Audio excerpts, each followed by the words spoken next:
Okay, now you are on the third part of the video explaining the feeling. The third part is on the feeling itself. Thanks for listening, because now you are move on to the third part, which is the last part, which is a very important part of this explanation. I'm going to put all of these things come together.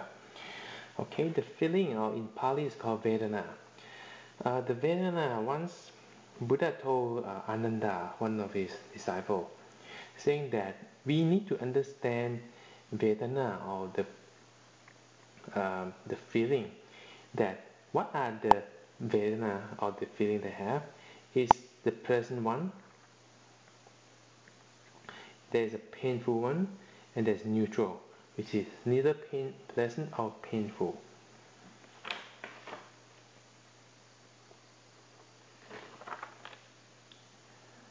And if you look at this characteristic of the feeling that you need to look at it right now, and the origin of the feeling. When we talk about the feeling, what origin of the feeling, like what we have discussed just now, is contact. Okay. And the gratification of feeling. Gratification is the present and joy that come from the feeling, from the present feeling. If there is a pleasant and joy, there's a gratification of feeling. And yet, the feeling, there's a danger part of it. The danger part of the feeling is impermanence. Because it's impermanent, it's suffering, that's why it's a danger of it. And the escape of the feeling itself. The escape of feeling itself is this thing called the removal or abandonment of the desire and joy of feeling. Because the feeling will lead to desire and joy or craving. Hi, now we are here on the second part. So now, how can we remove the desire or joy on the feeling itself? That is the escape of it. And Buddha said, how do we escape with that? We need to see the feeling as impermanence. When you see feeling as impermanence, you can see feeling as is conditioned. You have to see feeling as is dependently arisen. And you also have to look at the feeling as is subject to destruction. And it also vanishing. It also can be fading away. And ceasing. That is the characteristic of feeling. If you see the feeling in this way,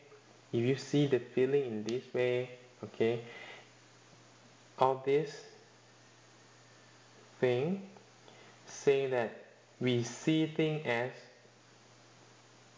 the way they really are.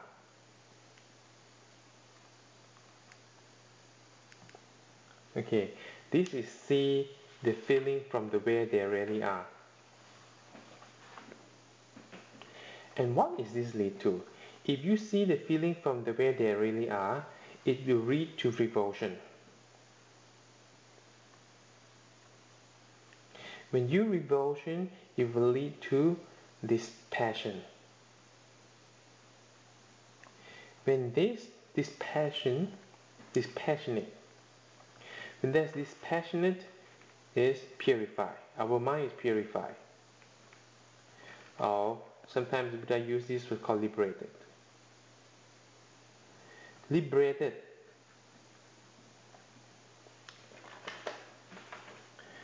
Before you can see the things from the way they really are, okay, your mind has to be concentrated. Your mind has to be concentrated. Before your mind can be concentrated, you need your body. You need to be happy. Before you can be happy, your body needs to be serenity. Before your body can be serenity, you need to have joy. Before you can have joy, you need to have gladness.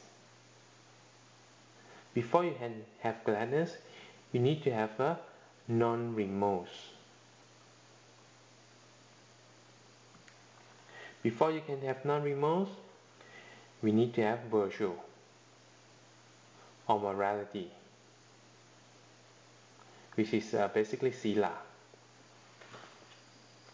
As you can see over here, the things that we want is purification of mind, liberated from desire. Before we can do that, we need to have dispassionate.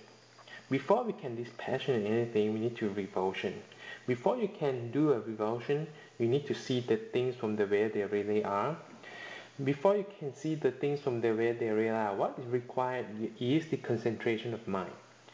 But in order for your mind to be concentrated, you need to be happy. In order for your mind to be happy, your body needs to be serene, joy, gladness. And in order to be gladness, your mind needs to be non-remorse, free from worry. And in order for your mind to free from worry, you need to practice sila. You need to be morality. You need to have virtue.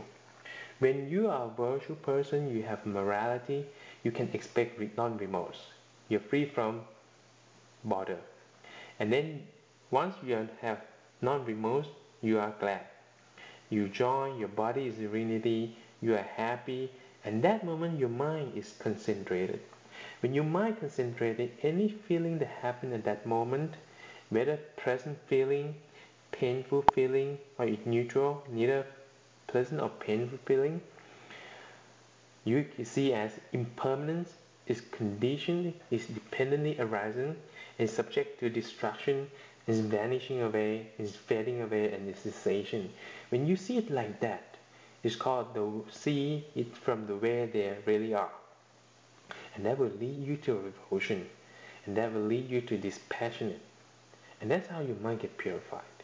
You see, once you understand the feeling, the characteristic of feeling, that will put you to the purification of mind. And that will lead you to the end of emotional problem. I hope you understand what I have written here. If you not, you listen to it more couple of times. All the relationship here is very important, as in put all the dependent origination and the feeling and the characteristic into this. I'll see you next time on the pencast from puredharma.com. I hope you enjoyed this session and see you next time.